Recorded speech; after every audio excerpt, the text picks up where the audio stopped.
Assalamualaikum warahmatullahi wabarakatuh. Halo teman-teman semuanya, selamat datang di channel YouTube Mahaswari Channel. Gimana nih kabar teman-teman semuanya? Semoga tetap sehat-sehat, tetap semangat untuk terus belajar ya. Nah teman-teman, di video kali ini saya akan membahas tentang perubahan fisiologis dalam persalinan.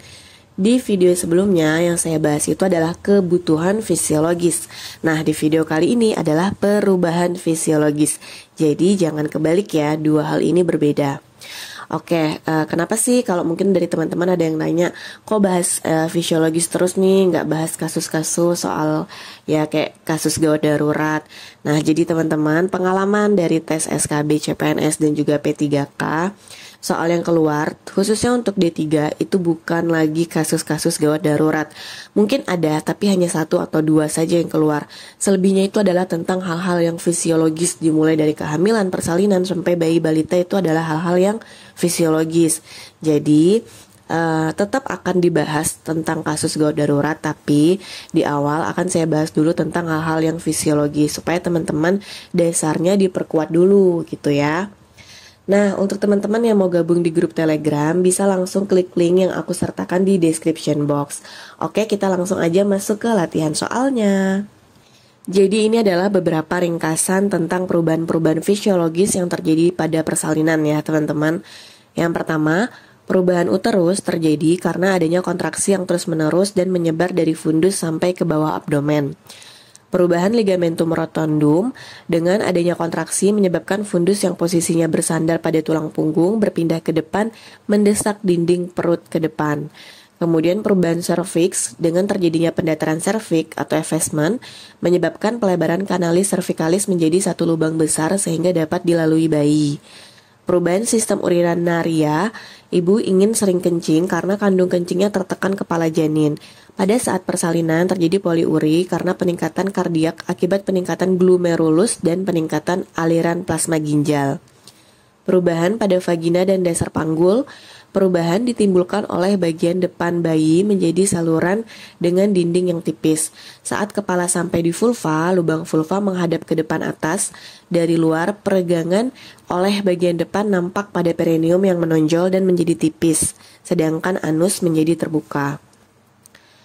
Kemudian perubahan pada sistem kardiovaskular. Tekanan darah meningkat selama kontraksi, kenaikan sistol 15 yaitu 10-20 mm hidrogirum, kenaikan diastol 5-10 mm hidrogirum. Posisi berbaring miring akan mengurangi terjadinya perubahan tekanan darah selama proses kontraksi. Rasa sakit atau nyeri, takut dan cemas juga dapat meningkatkan tekanan darah. Perubahan sistem respirasi. Pernafasan sedikit meningkat karena kontraksi uterus dan diafragma tertekan janin. Perubahan gastrointestinal, motilitas lambung dan absorpsi makanan padat berkurang selama proses persalinan. Dengan berkurangnya getah lambung menyebabkan aktivitas pencernaan berhenti. Perubahan hemoglobin. Hemoglobin meningkat selama persalinan dan kembali pada hari pertama pasca persalinan. Terjadi peningkatan leukosit progresif pada awal kala 1 dan mencapai ukuran jumlah maksimal pada pembukaan lengkap. Oke, itu tadi beberapa ringkasan tentang perubahan-perubahan yang terjadi pada persalinan ya. Kita langsung masuk ke latihan soalnya. Nomor 1, peningkatan tekanan darah selama uterus berkontraksi pada kala 1 disebabkan karena A. Tekanan kepala janin, B. Rasa sakit atau nyeri, takut dan cemas, C. Terjadinya metabolisme kardiak output, D. Terjadinya peningkatan filtrasi glomerulus, E. Terjadinya peningkatan aliran darah. Jadi teman-teman, tekanan darah ini akan meningkat selama kontraksi ya, kenaikan sistolnya 15 10-20 mm hidrogirum, kemudian kenaikan diastolnya 5-10 mm hidrogirum. Di antara kontraksi, tekanan kembali pada level sebelum persalinan. Posisi berbaring miring akan mengurangi terjadinya perubahan tekanan darah selama proses kontraksi. Dan rasa sakit atau nyeri, takut dan cemas juga dapat meningkatkan tekanan darah. Jadi nomor 1 ini jawaban tepatnya adalah yang B. Kita lanjut ke soal nomor 2. Meningkatnya metabolisme karbohidrat pada masa persalinan ditandai dengan adanya A. Peningkatan suhu badan ibu, nadi, pernafasan, dan kardiak output. B. Kenaikan detak jantung selama uterus berkontraksi. C. Peningkatan volume pernafasan. D. Peningkatan motilitas lambung. E. Pengurangan volume urin. Ini adalah pembahasannya. Metabolisme karbohidrat aerob dan anaerob meningkat secara perlahan yang terjadi akibat aktivitas otot rangka dan kecemasan ibu. Peningkatan ini ditandai dengan adanya peningkatan suhu badan ibu, nadi, pernafasan, cardiac output, dan hilangnya cairan. Jadi nomor 2 ini udah jelas jawabannya, yaitu yang A, terjadi peningkatan suhu badan ibu, nadi, pernafasan, dan cardiac output. Nomor 3, terjadinya peningkatan suhu tubuh pada masa persalinan disebabkan karena adanya A. Peningkatan metabolisme tubuh, B. Rasanya sakit atau nyeri, takut dan cemas, C. Terjadinya peningkatan aliran darah, D. Terjadinya metabolisme cardiac output, E. Terjadinya peningkatan filtrasi glomerulus. Nah, jadi teman-teman, pada basal metabolisme rate atau BMR, dengan adanya kontraksi dan tenaga mengejan yang membutuhkan energi yang besar, maka pembuangan juga akan lebih tinggi dan suhu tubuh meningkat. Suhu tubuh akan sedikit meningkat 0,5 sampai 1 derajat Celcius selama proses persalinan dan akan segera turun setelah proses persalinan selesai. Hal ini disebabkan karena adanya peningkatan metabolisme tubuh. Peningkatan suhu tubuh tidak boleh lebih dari 1 derajat Celcius. Jadi untuk nomor 3 ini jawabannya udah jelas ya teman-teman. Terjadinya peningkatan suhu tubuh pada masa persalinan disebabkan karena adanya peningkatan metabolisme tubuh, yaitu yang A.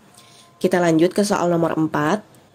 Partus lama dapat menyebabkan penurunan gula darah. Hal ini disebabkan karena adanya A. Terjadinya peningkatan aliran darah, B. Terjadinya metabolisme cardiac output, C. Terjadinya peningkatan filtrasi glomerulus, D. Peningkatan aktivitas uterus dan mukulus skeletal, E. Peningkatan leukosit secara progresif pada awal kala 1. Jadi, gula darah ini akan turun selama persalinan dan semakin menurun pada persalinan lama. Hal ini disebabkan karena aktivitas uterus dan muskulus skeletal. Nah, untuk nomor 4, jawaban tepatnya itu adalah yang D. Peningkatan aktivitas uterus dan mukulus skeletal. Soal terakhir, nomor 5, poliuria selama persalinan disebabkan karena A. Peningkatan metabolisme dalam tubuh, B. Terjadinya peningkatan aliran darah ke uterus, C. Rasa sakit atau nyeri, takut dan cemas selama ada HIS, D. Berkurangnya motilitas lambung dan absorpsi makanan padat, E. Terjadinya peningkatan metabolisme, cardiac output dan filtrasi glomerulus. Poliuria sering terjadi selama persalinan. Hal ini kemungkinan disebabkan karena peningkatan cardiac output, peningkatan filtrasi glomerulus, dan peningkatan aliran plasma ginjal. Poliuri akan berkurang pada posisi terlentang. Dari penjelasan ini, nomor 5, jawaban tepatnya adalah yang E. Oke teman-teman, itu tadi 5 soal tentang perubahan fisiologis dalam persalinan. Semoga bisa teman-teman pahami ya penjelasannya. Dan terima kasih untuk yang udah nonton video aku. Sampai akhir, kita ketemu lagi di video selanjutnya. Assalamualaikum warahmatullahi wabarakatuh.